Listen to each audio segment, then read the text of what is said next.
오늘 저는 여러분들과 함께 마침내라고 하는 제목으로 말씀을 증거하겠습니다. 한번 따라합시다. 마침내. 자, 우리가 돌아오는 주일은 맥추절이죠. 77절이라고도 오순절이라고도 합니다.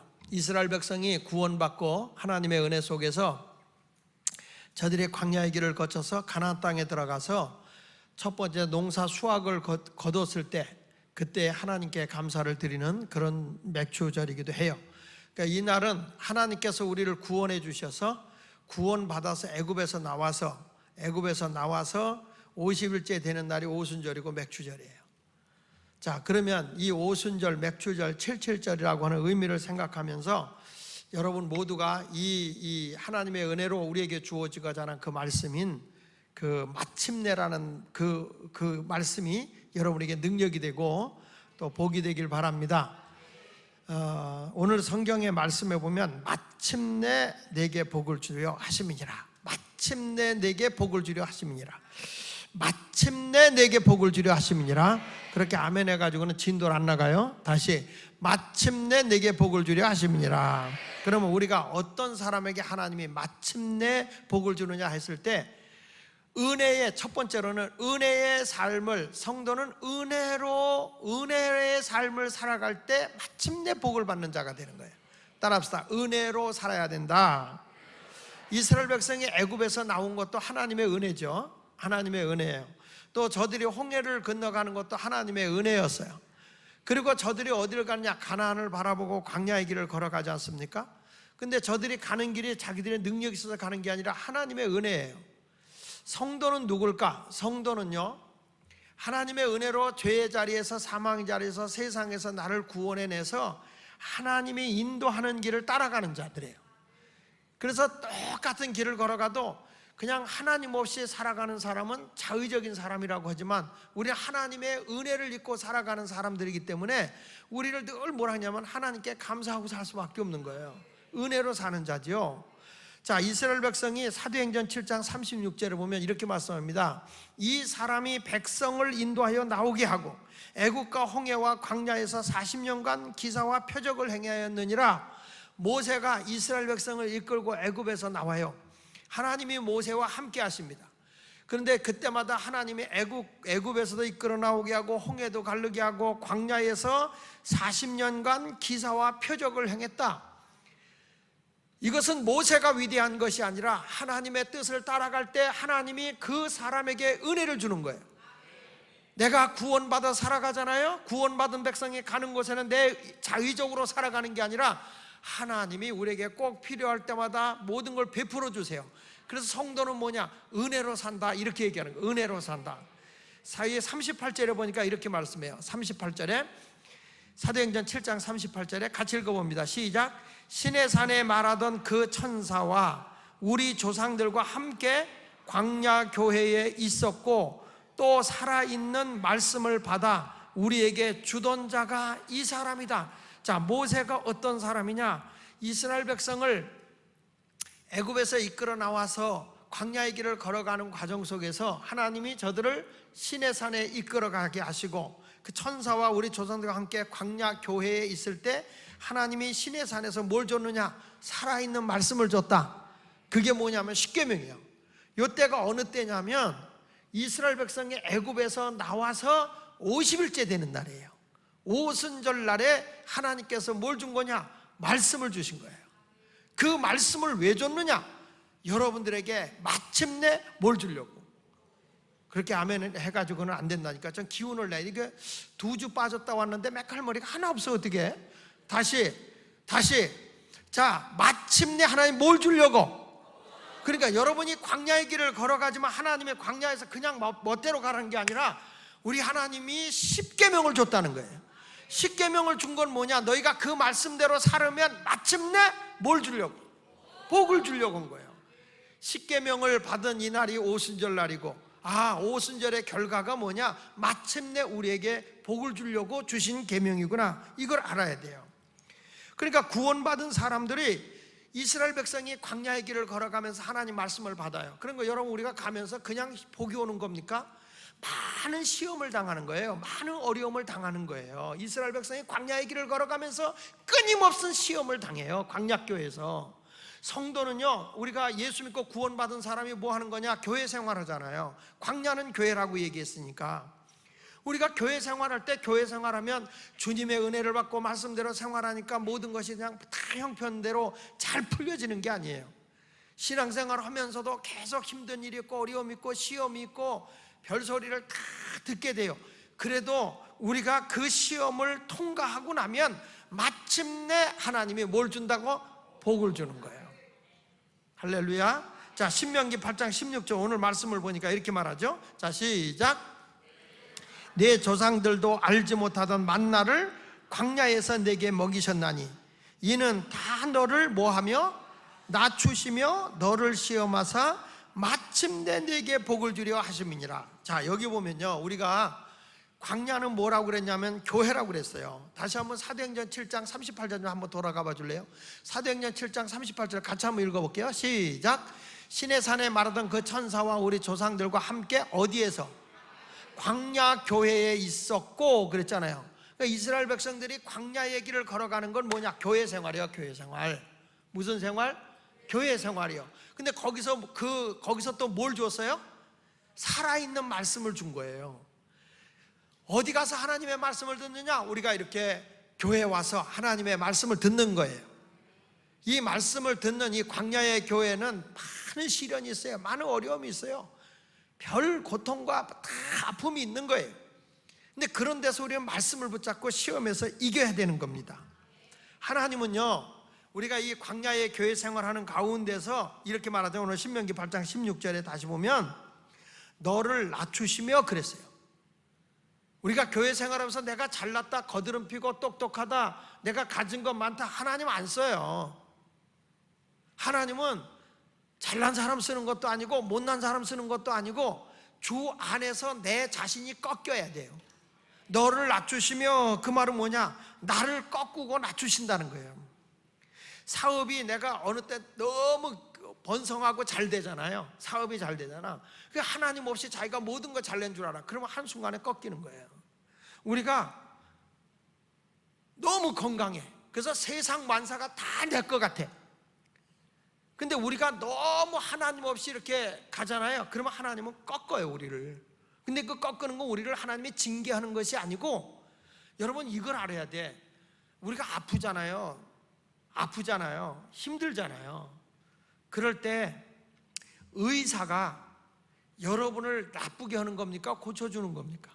고쳐주는 거예요. 아프긴 하지만 의사가 우리를 고쳐주는 거예요. 나는 우리 하나님이 어떤 분이냐 보면, 하나님은 여러분이 아플 때 같이 아파하시고 여러분이 울 때 같이 우시는 분이 하나님이세요. 우리는 흔히 누가 잘못하면 아이고 그건 아주 그렇게 놀았더니 벌 받았어 이런 말 잘하잖아요. 하나님은 그런 분이 아니시라고요. 이 우주 만물 모든 것에 다 하나님은 사랑이시잖아요. 하나님은 사랑이시라. 다시, 하나님은 무엇이라? 사랑이시라. 하나님은 능력이시라. 이렇게 선언한 적에서 능력이 하나님이시긴 하지만 나는 능력이다 이렇게 하신 적이 없어요. 나는 부자다 이렇게 하나님이 말씀하신 적도 없어요. 부유하신 하나님이시지만 내가 누구냐 그랬을 때 하나님은 사랑이시다 이렇게 딱 선포한 건, 우리 하나님이 얼마나 사랑이 많으시면 우주 만물 속에다 사랑이 들어있어요. 근데 우리 하나님의 법칙은요, 사랑이라는 게 뭐냐면 주는 것으로 받는 거예요. 한번 따라합시다. 사랑은 주는 것으로 받는 것이다. 자연이, 이 모든 나무들이 우리에게 산소를 줘요. 그리고 우리가 나쁜 거 내뱉는 이산화탄소를 저들이 먹어요. 식물이 이산화탄소를 먹고 우리 사람에게 유익한 산소를 줘요. 이게 순리의 법칙이요. 내뱉지만은 좋은 것을 주고 우리가 볼 때 나쁜 것인데 식물은 그걸 먹고 살아요. 말귀를 못 알아듣나?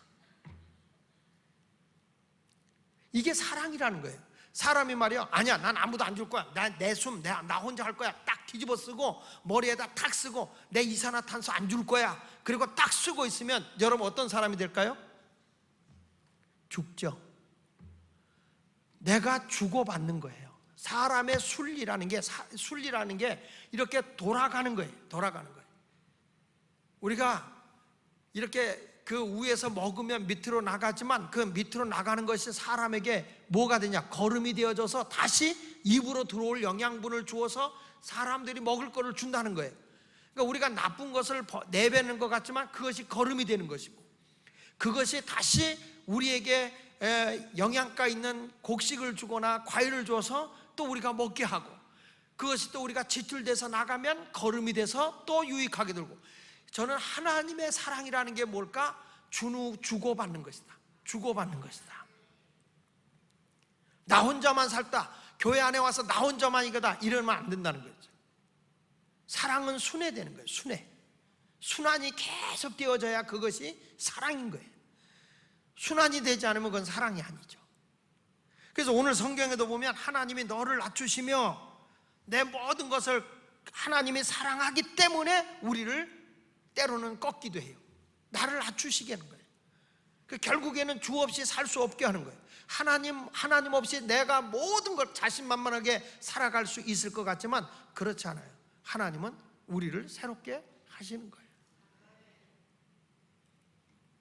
너를 낮추시며, 그 다음에 뭐라고 그러냐면 너를 시험하사. 여기서 시험한다는 말은 훈련한다는 거예요. 훈련. 성도를 하나님은 이 교회 생활을 통해서 뭐냐? 훈련을 받아야 되는 거예요. 하나님의 말씀으로 끊임없이 훈련을 받아야 돼. 그래서 마침내 뭐 하게 하려고? 마침내 내게 뭘 주려고? 복을 주려고 하신다는 거죠. 그러니까 우리의 영적인 수준이 하나님의 복을 받을 만한 그릇이 되어야 된다는 거예요. 이스라엘 백성이 하나님의 구원을 받고 가나안 땅을 향해 갑니다. 저들이 가나안 땅에 가는 목적은 하나님을 섬기기 위함입니다. 우리가 이 땅에 살아가면서 열심히 살아야 하는 이유는 우리가 하나님 앞에 겸손한 자가 되고 낮아져서 주님을 영화롭게 해야 하는 그런 사람이 되어서 하나님의 복을 받아야 하는 이유는 하나님을 섬기기 위해서, 하나님께 영광이 되는 삶을 살기 위해서 그 일을 해야 되는 거죠. 탕자가 아버지를 떠나요. 아버지를 떠나서 내가 자신 놓고 모든 걸 다 살 것 같아. 근데 나중에 다 모든 걸 다 잃어버리고 나니까 그때 누가 절대로 필요한 거라냐면 아버지가 필요한 걸 알아. 아버지가 나를 도와줄 거, 아버지가 나에게 모든 것을 다 해줄 때는 내가 뭐든지 다 할 수 있을 것 같은 느낌이 들었어요. 그러나 모든 것을 다 잃어버렸을 때는 아버지의 도움이 없이는 안 되겠다는 걸 알아. 그래서 탕자가 내가 아버지에게로 돌아가야지. 아버지의 아들 자격은 없지만 아버지의 품꾼이라도 써달라고 그래야지. 그리고 아버지에게로 돌아갔을 때 아버지는 그를 환영해주고 잔치를 열어주지 않습니까? 이것이 바로 사랑이라는 거예요. 하나님이 나를 얼마나 사랑하는지. 여러분들이 실패했거나 내 모든 것을 다 잃어버려서 하나님께 왔을 때 요놈 괘씸한 놈, 이런 분이 아니에요. 너무 기뻐서 나를 끌어안아주면서 사랑하는 아들아, 사랑하는 딸아, 왜 이제 왔니?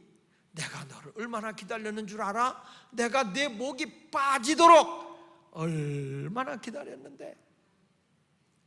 이게 아버지의 사랑이에요. 주어도 아깝지 않은 그 사랑. 여러분, 우리가 엘리야라는 사람이 엄청난 능력을 가지고 큰 소리 치던 사람이지만 어느 하루아침에 자기의 인생이 꺾였을 때 그가 까마귀를 통해서 먹을 양식을 얻어먹는 신세가 되는 거예요. 우리가 광야의 길을 걸어가는 과정에서 때로는 우리를 낮추신다는 거예요. 나를 꺾어놓는다는 거예요. 그렇게 자신만만하고 하늘에서 불이 떨어지게 됐던 사람이고 3년 6개월 동안 비가 안 오게 됐던 사람이고 비가 오게도 할 수 있었던 능력의 사람이지만 자기 자신이 약해졌을 때는 까마귀를 통해서 먹을 걸 기다려야 하는 초라한 신세, 까마귀가 안 갖다 주면 굶을 수밖에 없는 신세. 사람의 인생이 그렇게 꺾일 수 있는 거예요. 그리고 이 엘리야라고 하는 사람이 나중에는 사르밧 과부의 집에 찾아가서 마지막 먹고 죽을 수밖에 없는 그 여인의 것을 구걸해서 먹어야 되는 그 가난한 사람의 것을 조금이라도 나를 위해서 달라고 구걸해서 살아야 될 정도로, 그 정도로 하나님이 그를 낮추시는 거예요. 아무리 능력자라도 하나님 앞에 겸손히 내가 낮아져야 우리 하나님은 나를 크게 붙잡아 쓰실 줄로 믿습니다. 이제 우리는 하나님의 은혜로 구원받았으니 하나님의 말씀의 원리를 따라 살아가는 마침내의 사람이 되기를 주의 이름으로 축원합니다. 자, 여기 두 번째 가서는 뭐냐? 성도는 말씀에 순종함으로써 마침내 복을 받는 사람이다. 따라합시다. 성도는 말씀에 순종함으로. 우리의 신앙의 기준은 다른 데 있는 게 아니라 하나님의 말씀이에요. 자, 신명기 8장 3절에 이렇게 말하죠. 같이 읽어보겠습니다. 시작. 너를 낮추시며 너를 줄이게 하시며 또 너로 알지 못하며 내 조상들도 알지 못하던 만나를 내게 먹이신 것은 사람이 떡으로만 사는 것이 아니요 여호와 입에서 나오는 모든 말씀으로 사는 줄을 알게 한다. 다시, 사람으로 뭐로 사는 게 아니다? 세상적인 물질로 사는 거 아니다. 우리는 무엇을 기준으로 사는 것이다? 여호와의 입에서 나오는 모든 말씀으로 사는 줄을 내게 알게 하려 하심이니라. 그러니까 결국에 하나님의 말씀으로 사니까 신명기 8장 16절 하반절에 마침내 내게 복을 주려 하심이었느니라 말씀하잖아요. 여러분, 구원은 하나님의 절대적인 은혜로 받습니다. 이스라엘 백성이 애굽에서 나와서 홍해를 건너가잖아요. 이게 세례라고 그랬어요. 세례가 뭐야? 구원의 표라고 그랬어요.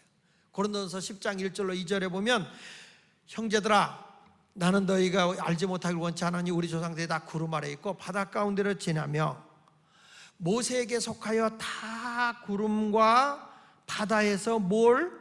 세례를 받고. 그래서 세례가 뭐냐? 베드로전서 3장 21절에 보니까 물은 예수 그리스도께서 부활하심으로 말미암아 이제 너희를 구원하는 편이 곧 뭐다? 세례다. 그러니까 여러분들이 예수 그리스도를 나의 구주로 믿었잖아요. 그럼 우리가 은혜로 구원받은 거예요. 그러니까 이스라엘 백성도 애굽에서 유월절을 지키고 하나님의 은혜로 애굽에서 구원받아 나와 저들이 홍해를 건너고 이제 구원받은 표로 세례를 받고 그리고 광야교회 생활하고 있는 거 아닙니까? 이 광야교회 생활하고 있는 이들에게 하나님의 결론은 마침내 복을 주는데 그 복을 받을 사람이 어떤 사람인가 그랬더니 구원의 은혜를 받은 자라는 거야. 무슨 은혜? 구원의 은혜. 세상에서 사망의 자리에서 하나님이 원하는 천국의 백성으로 인도함을 받은 게 은혜인 줄로 믿습니다. 이렇게 하나님의 은혜를 받은 사람이 자기를 위해서 살면 그 은혜는 헛되이 받은 거예요. 베드로전서 3장 21절 고린도후서 6장 1절로 3절에 보니까 우리가 하나님과 함께 일하는 자로서 너희를 권하노니 다 같이 다시 크게 하나님의 은혜를 뭐하라고? 헛되이 받지 마라. 하나님의 은혜를 헛되이 받지 말라. 이르되 내가 은혜 베풀 때에 너에게 듣고 구원의 날에 너를 도왔다 하시니 보라 지금은 은혜 받을 만한 때요 지금은 구원의 날이다. 하나님의 은혜로 내가 구원받았다. 근데 구원받는데 구원받은 자의 삶을 살아가지 않는다면 헛되이 받은 거란 말이에요. 그래서 구원받은 사람이 해야 할 일은 뭐냐? 사도 바울은 계속 우리에게 강조하는 게 있어요. 따라합시다. 감사해라. 하나님의 은혜를 망각하지 말고 감사해라. 우리 성도들 가운데 그런 사람을 봐요. 참 어렵고 힘들게 하나님의 은혜로 예수 믿고 구원받아서 모든 게 안정되고 생활이 되면 하나님께 감사를 잃어버리더라고요.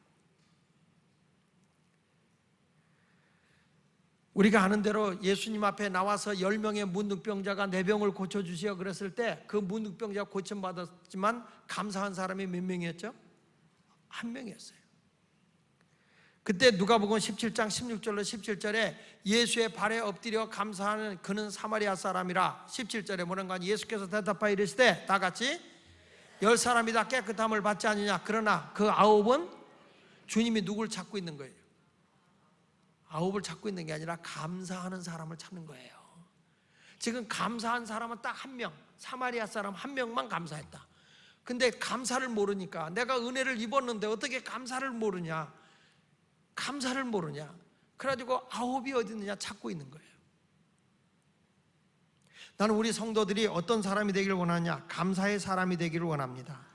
6개월을 지내오면서 우리가 맥주 감사 지키면서 여러분들이 제일 고상하게 여기는 게 뭐냐면 감사할 줄 알아야 돼. 감사를 잊어버리면 안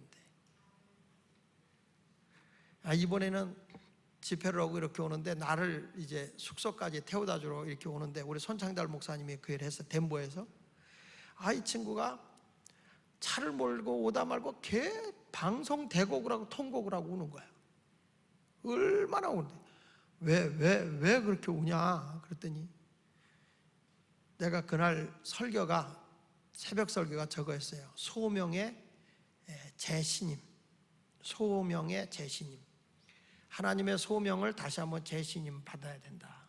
그 설교를 했는데, 처음에 예수마을교회에서 신앙생활 하면서 자기가 여기 올 때의 그 초심을 잃어버린 거든가.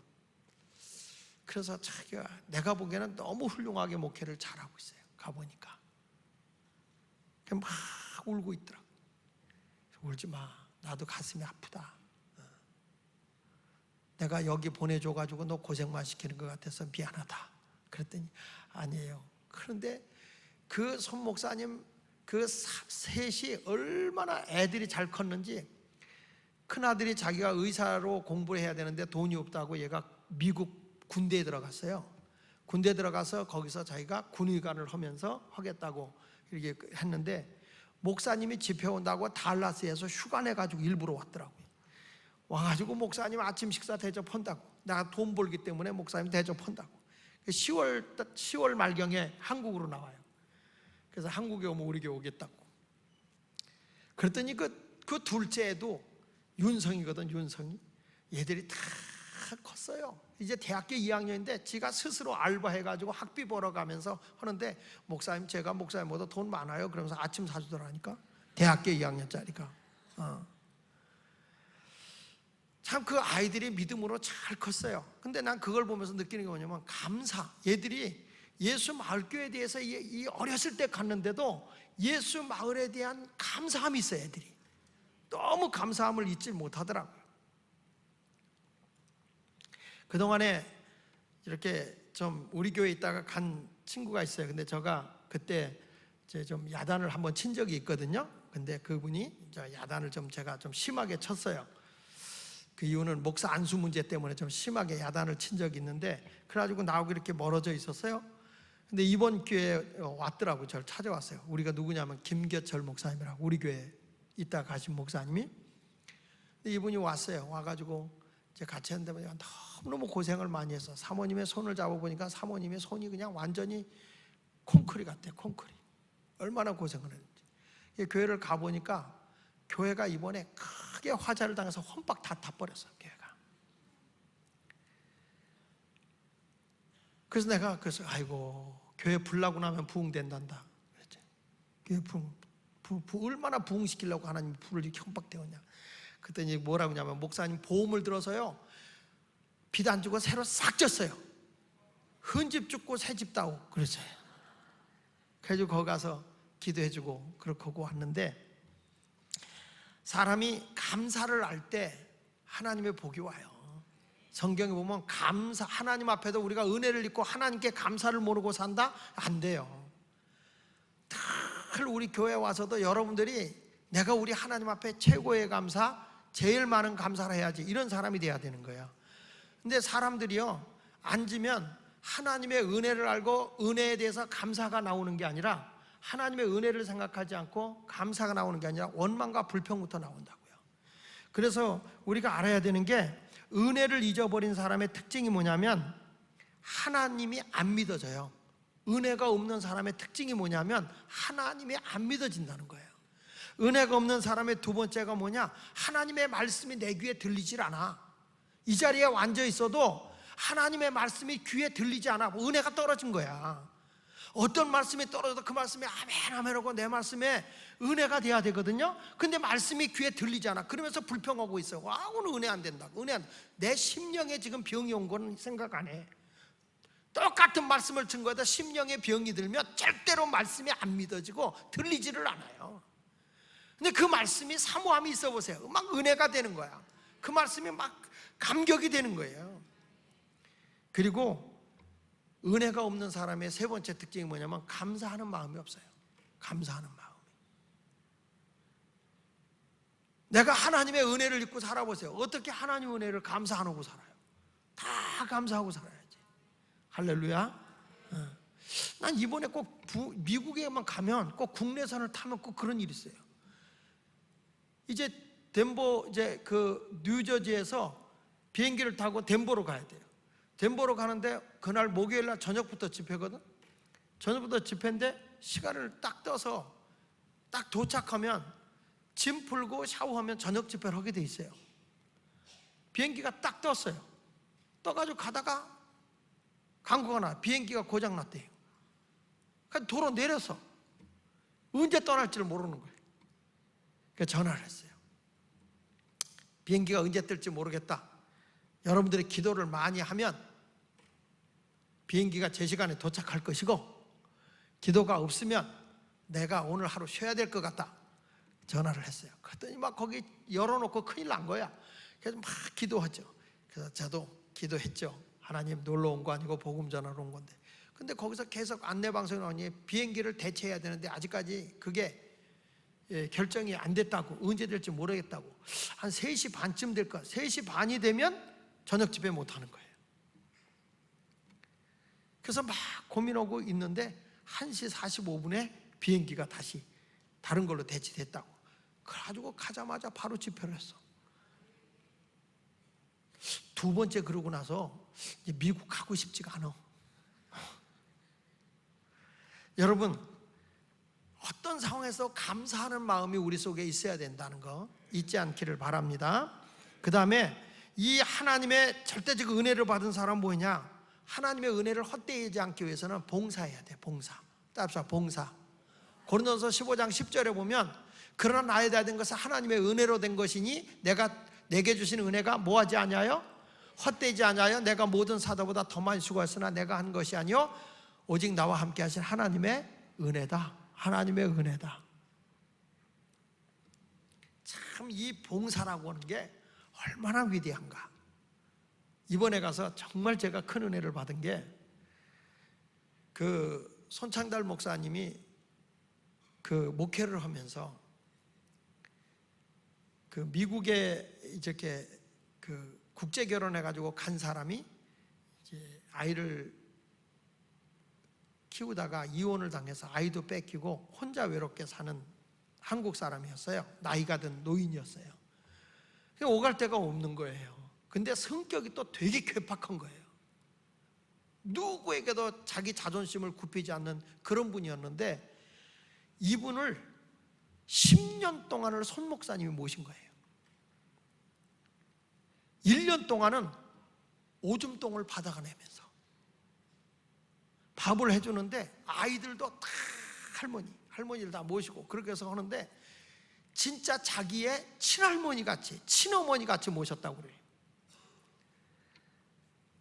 근데요, 얘기를 하면서 이런 얘기를 하더라고요. 그 조카들이 전화가 오는데 한 번도 모신 적이 없대요. 모신 적이 없는데 막 욕을 하더래요. 손 목사님한테. 네가 목사냐?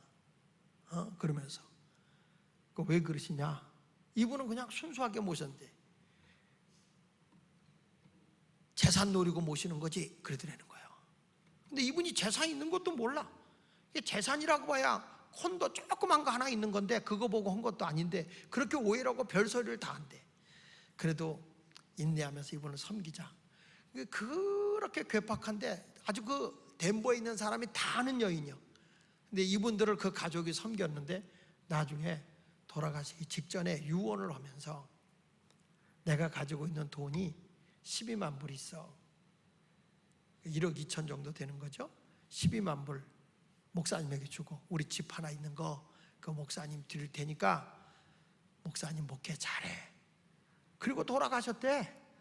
그래가지고 그거 가지고 교회를 산 거예요. 이번에 교회를 가보니까 이렇게 아담한 교회를 하나 샀더라고요. 야, 동네에서 이 목사님 사모님이 얼마나 인정받고 칭찬을 받는지. 그게 뭘로 그렇게 됐냐? 그 약한 자를 봉사하고 섬긴 거야. 그 섬김으로 인해서 그런 복을 받은 거예요. 그래서 내가 그래서 손 목사님, 이왕이면 부자 된 할머니 모셨으면 더 좋지 않았겠냐? 그랬더니 웃으면서 아유 목사님 내가 그거 생각하고 했으면 목사가 아니죠. 그냥 너무 불쌍해서 한 거예요. 아니 그냥 농담으로 했다. 괜히 오해하지 마라. 프랑스에서는 어느 분이 그랬다는 거예요. 할머니 혼자 사는데 집이 대골 같은 집에 사는 거야. 그 할머니 이거 돌아가시면 가족도 없는데 그거 먹을 거냐고. 그러니까 그 집 내가 할머니 돌아가시면 내가 갖는 걸로 하고 한 달에 용돈을 드리고 제가 모실게요. 가지고 매월 필요한 돈을 주면서 그분을 모신 거예요. 그 모셨고 이분이 돌아가시면 그게 이제 자기게 되는 거예요. 근데 이 할머니가 안 돌아가셔갖고 모시던 사람이 먼저 죽었어. 그 이것도 이게 아주 유명한 화제예요, 화제. 이게 무슨 얘기냐면 사람이 무엇인가 봉사라는 게 대가를 받고 오는 건 봉사가 아닌 거예요. 대가 없이 이름 없이 진심으로 섬기고 할 때 하나님이 그걸 기뻐하시는 거거든요. 여러분 모두 이런 아름다운 삶을 살아갈 수 있는 여러분이 되시기를 바랍니다. 그래서 은혜로 내가 하나님의 구원을 받았으면 이제는 뭐냐? 하나님의 말씀대로 생활하게 되는데 그 말씀대로 힘들고 어려워도 그 광야의 생활을 잘 극복하잖아. 그러면 하나님이 마침내 복을 주더라고요. 신명기 창세기 26장 12절로 13절에 보면 그 흉년된 땅에 하나님이 이삭을 거기 거하라고 그랬잖아요. 그래서 오래 거했다고 그랬어요. 같이 읽어보겠습니다. 시작. 이삭이 그 땅에서 농사하여 그 해에 100배나 얻었고 여호와께서 복을 주심으로 그 사람이 창대하고 왕성하여 마침내 거부가 되어 그랬어요.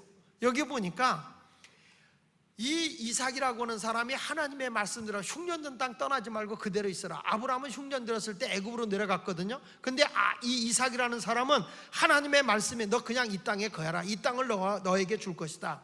그가 순종했더니 오랫동안 거한 거예요. 흉년된 땅에. 얼마나 고생스러웠겠어요. 힘들고 어려웠죠. 성경이니까 간단히 끝난 것 같지만 굉장히 어렵게 그 삶을 사는 거예요.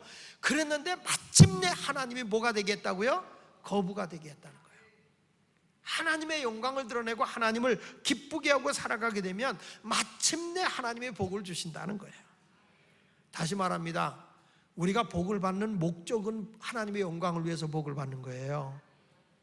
참 우리 예수 믿는 사람들이 꼭 생각해야 될 게 있어요. 난 좀 속상한 게 뭐냐면 하나님의 단어를 세상에 뺏기고 그걸 세속화라고 여기는 사람이 있어요. 성공이라는 단어도 하나님이 주신 단어거든. 근데 우리가 성공이라는 단어를 쓰면 왜 세상적인 언어를 쓰냐고 그래요. 여러분 우리 하나님께서 에덴 동산 만들고서 우리가 생육하고 번성하고 모든 것을 다 다스리고 통치하게 해주셨어요. 최고의 성공자의 삶을 살아가게 해줬어요. 근데 인간이 죄를 범하고 패배자가 됐거든.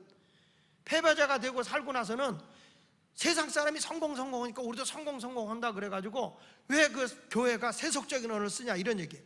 여러분들 복이라는 단어를 쓰잖아. 복 받아야 된다. 여러분 예수 믿는 사람은 영적인 복도 복이고 말이죠. 육신의 건강도 복이잖아. 근데 복이라는 단어 쓰면 꼭 알러지 반응을 일으키는 사람이 있어. 왜 교회에서 복이라 그래가지고 그러면 저주, 가난 이런 걸 써야 됩니까? 이게 자기가 영적으로 지금 뺏기고 있는 거예요. 단어들을. 우리가 좋은 단어를 하나님의 단어를 우리가 차지해야 돼요. 믿습니까? 좋은 단어를 우리가 차지해서 세상을 변화시키는 운동을 해야지 그것을 세속화라고 단어로 써가지고 좋은 단어는 세상에다 다 내주고 힘들고 어려운 단어만 우리가 갖고 있어서 되겠어요? 다 세상의 단어, 하나님의 거룩한 단어 이거 다 우리가 가져와야 될 줄로 믿습니다. 하나님은 계속 말씀하는 거예요. 마침내 내가 복을 준다. 뭐예요? 마침내 내가 성공하는 거야. 이렇게 얘기하는 거예요. 마침내 내가 가나안 땅을 정복하는 거야. 행복해지는 거야. 마침내 내가 어디 가는 거야? 천국 가는 거야. 거긴 눈물도 없고 아픔도 없고 이별도 없고 거기는 행복한 것이 있어. 근데 불평 오는 사람은 천국 가서도 불평한다며. 아 더럽게 행복하네 그런다며. 에? 사람이 불평하면 아무리 좋은 걸 줘도 불평하고요. 어떤 사람은 또 그런다네. 아이고 배꼽에 자꾸 때가 띄었었는데 왜 배꼽을 만드는지 모르겠다고. 딱 이거 떨어질 때 싹 미끄러게 해주지. 배꼽이 이상하게 됐다고. 거기 때가 탄다고. 그래도 또 그걸 불평한다네. 여러분 배꼽이 있어야 영양가가 들어가서 사람이 사는 거야. 그거 가지고 불평할 게 없잖아요. 어떤 목사님 또 웃기네라고 그 얘기했다고 그러대. 배꼽을 왜 만든지 아냐? 처음에는 하나님 만드실 땐 뱃속에서 나온 것도 아니고 하나님 빚었는데 왜 배꼽을 만들었냐? 그랬더니 그 배꼽 만든 이유가 하나님이 잘 고졌나 안 고졌나 찔러본 자리가 그 자리라고 그러더라고요. 하여튼 말 만드는 자들이 있긴 있어요. 자, 여러분들도 이제 하나님의 말씀대로 순종해서 마침내 복을 받으시길 축복합니다. 신명기 28장 2절로 4절에 보니까 하나님 말씀대로 순종하니까, 자 보세요, 다 같이 시작. 내가 내 하나님 여호와의 말씀을 뭐하면 청종하면 순종하면 이 모든 복이 내게 임하여 내게 이르리니 성읍에서도 복을 받고 들에서도 복을 받을 것이며 내 몸의 자녀와 내 토지의 소산과 내 짐승의 새끼와 소와 양의 새끼가 복을 받을 것이며. 자, 여기 보니까 하나님이 복을 주는데 무슨 복을 주느냐? 성읍에서도 들에서도 복을 받는다. 그 말은 뭐예요? 내가 하는 모든 일들이, 비즈니스도 사업도 다 복을 준다. 그 성경이요. 또 뭘 또 준다? 내 몸의 자녀도 복을 준다. 또 토지 소산, 내가 일하는 곳에서 생기는 소산도 복을 준다. 그 다음에 뭐라고 그랬어요? 내 짐승의 새끼와 소와 양의 새끼가 복을 받는다. 내가 하는 일마다 자꾸 점점 번성해서 점점 커진다, 그런 말이야. 새끼가 자꾸 나아지듯이 너희 일이 점점 이렇게 하나 더 생긴다, 이런 얘기죠. 농사 짓는 시대가 아니지만 지금은 우리가 그렇게 하나님이 주시겠다는 거 아닙니까? 뭐 하면? 하나님의 말씀대로 살면. 믿으시면 아멘 하세요. 자, 오늘 본문 신명기 8장 6절로 10절에도 이렇게 말하잖아요. 내 하나님 여호와의 명령을 지켜. 분명한 성경이 계속 강조하는 게 뭐예요? 말씀대로 살라는 거예요. 말씀대로, 하나님의 말씀대로 살라는 거예요. 여호와의 말씀을 지켜 그 길을 따라가며 그를 경외할지니라. 하나님을 예배할지니라. 내 하나님 여호와께서 너를 아름다운 땅에 이르게 하시니 그곳은 골짜기든지 산지든지 시내에 분천과 샘이 흐르고, 다 같이 밀과 보리의 소산지요 포도와 무화과 석류와 감람나무와 꿀의 소산지라. 내가 먹을 것에 모자람이 없고 내게 부족함이 없는 땅이며 그 땅의 돌은 철이요 산에는 동을 캘 것이라. 내가 먹어서 뭐하고 배부르고 내 하나님 여호와께서 옥토를 내게 주셨으므로 말미암아 그를 뭐할지니라. 그러니까 성경에 보니까 말씀 순종 이꼬로 땅의 복이야. 성경에 보면 다 그거예요. 자, 은혜로, 내가 하나님의 은혜로 이 땅에 하나님의 보호함을 받고 살아가잖아요. 그리고 우리가 광야의 교회 속에서 하나님의 은혜를 입고 살아가는데 말씀을 줬단 말이에요. 그 말씀은 여러분들을 불행하게 만들려고 하는 게 아니라 최후에 가서는, 마침내 가서는 하나님이 이 땅에서 복을 주기 위한다는 거예요. 근데 그 복이 나를 위해서 있는 복이 아니에요. 하나님의 나를 위해서 복을 받아야 되는 거예요. 자, 그리고 마지막으로 오순절은, 맥추절은 성령 강림절이에요. 따라서 성령 충만하면 마침내 능력의 복이 온다. 저는 이번에 선교하러 가잖아요. 선교하러 가는 사람들이 뭘 받고 가야 되느냐? 성령 받고 가야 돼. 난 이번에 우리가 맥주감사 지킨다, 맥주감사가 중요한 게 아니라 여러분들에게 성령이 임하는 시간이 돼야 돼. 왜냐하면 오순절날 성령 강림했잖아요. 사도행전 2장 1절 이하에 보니까 오순절날에 성령이 임한 거예요. 구약에는 6월절에 어린 양을 잡아서 저들이 사망이 넘어갔잖아요. 피를 발라놓는데, 문설주 문인방에 피를 발라놓으면 사망이 넘어가서 이스라엘 백성이 구원받았듯이, 예수 그리스도의 보혈의 피를 믿고 있는 신약의 성도들은 영혼의 사망에서 우리가 구원받아 영생을 얻은 자라고요. 그 영생을 얻었으면 거기에 멈춰있고 안주하고 살아가는 자가 아니라, 이제는 여러분들이 하나님의 은혜로 또 말씀을 받아 순종해서 땅의 복을 받은 것만 가지고 안 돼. 성령 받고 예수의 증인이 돼야 되는 거예요. 따라합시다. 성령 받고, 크게 하세요. 성령 받고 예수의 증인이 되자. 그러기 위해서 능력을 입어야 된단 말이야. 여기 보십시오. 사도행전 2장 22절 오순절 성령 강림 후에 보면, 이스라엘 사람들아 이 말을 들으라. 너희도 아는 바와 같이 하나님께서 나사렛 예수로 큰 권능과 기사와 표적을 너희 가운데 베푸사 너희 앞에서 그를 뭐하게 하셨느니라. 너희 앞에서 뭘 하게 하셨느니라. 자, 예수님도 표적과 기사와 능력으로 본인의 증인이 됐어요. 자, 초대교회만이 아니라 성령 강림하고 난 뒤에 표적과 기사가 나타나서 뭘 하겠냐? 예수를 증거하게 된 거예요. 우리가 선교하러 간다, 우리가 전도하러 간다. 여러분, 전도 안 하는 게 부끄러운 거예요? 전도하는 게 부끄러운 거예요? 다시요, 저 좀 보세요. 정신 차려. 전도하는 게 창피한 거예요? 전도 안 하는 게 창피한 거예요? 다시, 전도하는 게 창피해요? 안 하는 게 창피해요? 근데 왜 안 해? 여러분, 전도하려면 창피함을 느끼잖아. 이게 성령이 내 안에서 끌어오르지 않으니까 전도를 안 하는 거예요. 한 명이라도 애들라도 데리고 오려고 해야 되거든요. 전도하는 자체가 하나님께 기쁨이거든요. 은혜 받고 성령 받았다고 그렇게 외치는데 왜 우리는 나가서 예수를 전하지 않냐는 거예요. 왜 예수를 증거하지 않냐는 거예요. 여기 보십시오. 사도행전 2장 23절에 보니까 다 같이 한번 읽어보세요. 시작. 그가 하나님께서 정하신 뜻과 미리 아신 대로 내준 바 되었거늘 다 같이 너희가 법 없는 자들의 손을 빌려 못 박아 죽였으나, 지금 여기서 보면 성령 강림하고 난 뒤에 베드로 사도들이 지금 외치는 거예요. 예수가 누구냐? 너희가 죽인 자다. 근데 그분은 우리의 허물과 죄를 위해서 죽은 자다. 여러분, 예수님의 죽음에 대해서 단호하게 얘기해요. 그것뿐입니까? 24절 보세요. 24절 시작. 하나님께서 사망의 고통을 풀어 살리셨으니 이는 그가 사망에게 매여 있을 수 없다 부활의 예수를 전하는 거예요.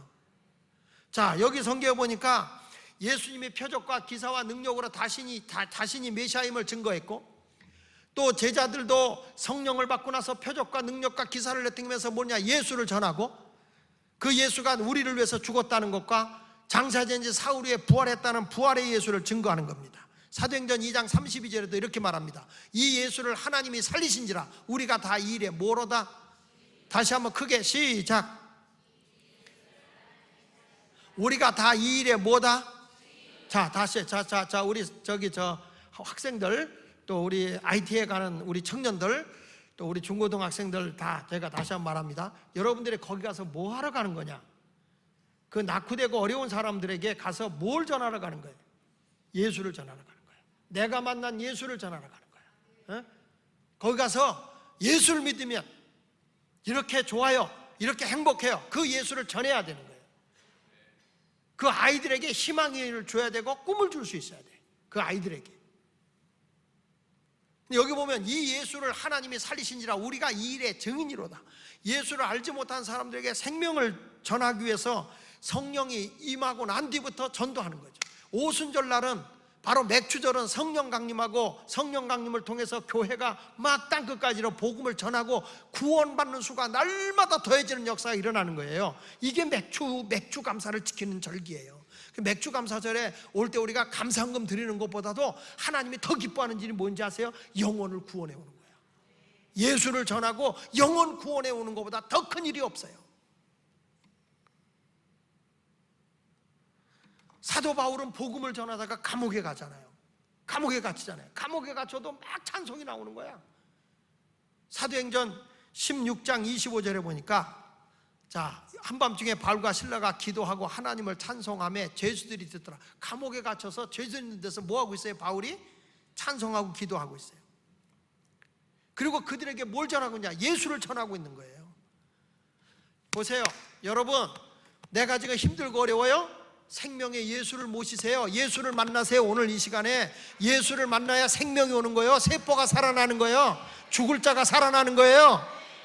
병이 문제가 아니라 예수를 만나야 돼. 예수를 만나야 된단 말이에요. 제가 이번에 뉴저지에서 집회를 하는데 한 분이 와서 인사를 해요. 목사님 안녕하시냐고. 아유, 예, 안녕하시죠. 목사님, 제가 전에 목사님 한번 뵀습니다. 어떻게 봤죠? 목사님은 그때 여기 구생회 때 구제할 때 내가 여기 왔다 가서 그때 목사 한번 인사드렸습니다. 그래요. 근데 그분하고 같이 이제 주일 집회를 끝나고 식사를 하게 됐어요. 식사를 하다가 한의사라고 그래서 그냥 뭐 보편적인 한의사라고 전 생각을 했어. 근데 제가 7월 2일 날 왼쪽 눈물샘이 막혀서 수술을 하게 돼 있어요. 그래서 내가 그 얘기를 했어. 그때 목사님, 수술하지 말고 나한테 좀 오실래요? 그래. 그 병원을 좀 오래. 알고 보니까 미국의 유명한 의사야.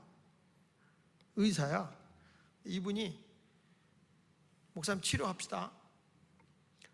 그래가지고 침을 몇 군데 꽂았는데 성령도 안 받는데 몸이 불덩어리야. 몸이 막 뜨겁게 와. 목사님 지금 몸을 데피는 중이래. 이게 임금님만 하는 거래네. 임금님만 하는 거래. 그러더니 저를 이렇게 혀를 이렇게 보라고 하더니 혀를 보는데 혀를 이렇게 보더니 목사님 좀 혀를 빼야 될 것 같다고. 그러더니 혓바닥 밑을 뭘 이렇게 침으로 다 긁어내는 것 같아요. 두 군데를 딱 하는데 제가 여기 동영상도 갖고 있거든. 입에서 피가 쏟아지는데 빨간 피는 하나도 안 나오고 새카만 피가 쏟아지는 거예요. 새카만 피가 막 쏟아지는데 희한한 거는 실타래 같은 것들이 여기서 쏟아져 나와. 여기서 희한해요. 왜 그런 게 나오지?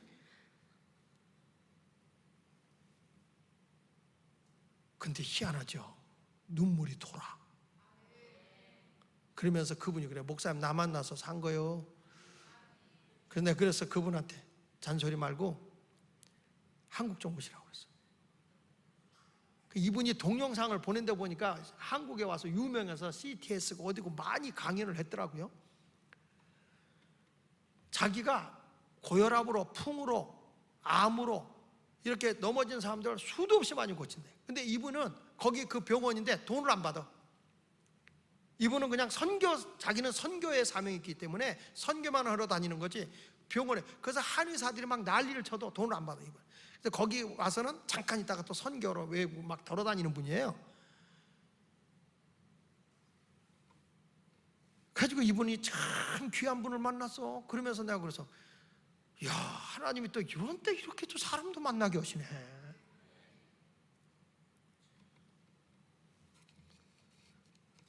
그만해야지 뭐.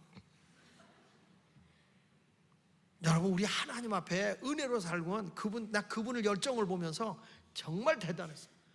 정말 복음을 위해서. 그러니까 부인이 그런데 자기가 몇 세부터 그랬냐 했더니 제가 40대부터 지금까지 30여 년을 세계를 돌아다니면서 사람을 살려내고 있는 일만 한대. 목사님은 복음으로 생명을 살려내지만 하나님이 내게 주신, 그분은 항상 침을 놔도 3번씩 놔요. 왜 3번 놓냐 했더니 성부, 성자, 성령의 이름으로 놓는데, 성부, 성자, 성령의 이름으로 놓는데 그분이 목사님인데, 그래서 이분이 그렇게 실력 있는데도 꼭 하는 말이 있어요. 99.9%는 성령님이 하시는 거고 0.1%는 제가 합니다. 그런 얘기예요. 아무리 잘난 사람도 성령이 돕지 않으면 안 됩니다. 성령님이 도와주셔야 됩니다. 야, 참 대단한 분을 만났어. 우리 교회에 꼭 오라고 그랬어요. 와서 혓바닥 밑좀 다 터뜨려 놓으려고 그랬어요. 네.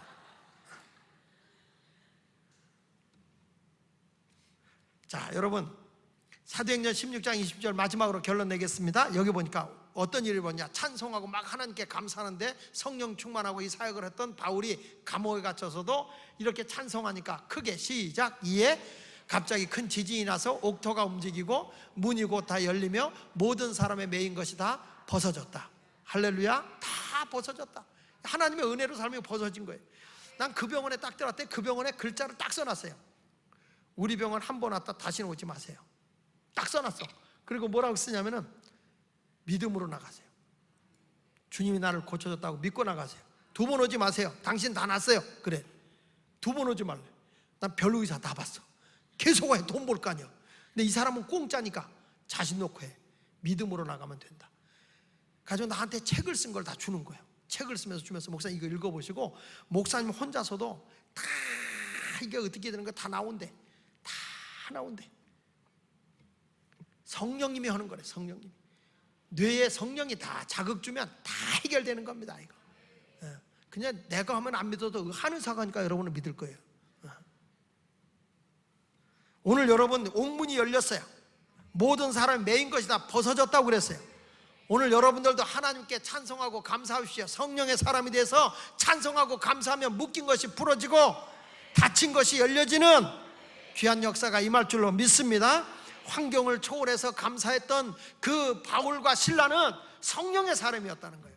우리가 이 귀한 사역을 해나가면서 내가 예수를 믿으면서 또 내가 이렇게 하나님의 일을 할 때 내 힘으로 내 의지로 하지 말고 성령으로 한다면 하나님께서 다 일을 풀어주실 줄로 믿습니다. 땅의 것 바라보지 말고 하늘의 것을 바라보세요. 골로새서 3장 한 절만 보고 끝내겠습니다. 1절로 3절 시작. 그러므로 너희가 그리스도와 함께 다시 살리심을 받았으면 위의 것을 찾아라.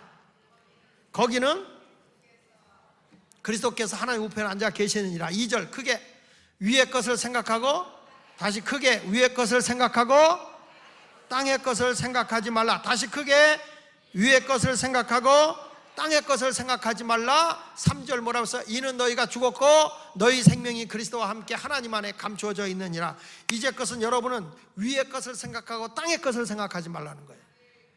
무엇인가 내가 여기 와서 땅의 걸 얻었겠다 하는 게 아니라 우리는 하늘의 것을 얻으면 땅의 것은 그대로 풀어지는 거예요.